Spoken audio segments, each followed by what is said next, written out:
International Affairs Editor Robert Parsons. Rob, we've seen in the past week the Saudi-led coalition, it's actually UAE forces mostly there, halt their offensive on this strategic Red Sea port. And now this announcement from the Houthis, what's changing?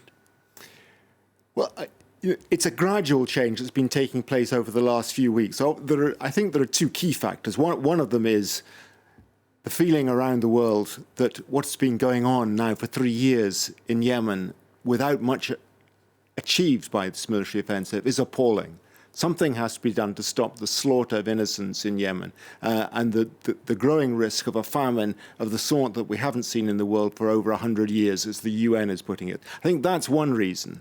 The other reason is almost certainly the backlash from the murder of Saudi dissident Jamal Khashoggi in the Saudi embassy in Istanbul on October the 2nd. The fury around the world that Saudi Arabia seems to have been under the illusion that it could get away with this with impunity, I think has fueled anger around the world. And that is what's putting the pressure. I think it's those two factors which are putting the pressure on the Saudis. There was pressure growing anyway because of the appalling civilian cost of the war in Yemen. But with the murder of Jamal Khashoggi in the Saudi consulate, even key figures in the US administration who have been silent up until then, like Jim Mattis, the defense secretary, and also Mike Pompeo, Secretary of State, putting pressure for a ceasefire and a peace agreement to be reached within a month, that has certainly made, I think, the Saudis, as the leader of this coalition, wake up. Yeah, and we're talking about, again, peace talks of some kind taking place next month in Sweden. Yes. I mean, look, people are crossing their fingers more than anything else at this stage. It's a good sign, obviously, that the Houthis have responded to the decision by the coalition to stop the fighting around Hodeidah by saying they won't fire rockets into Saudi Arabia or into the United Arab Emirates.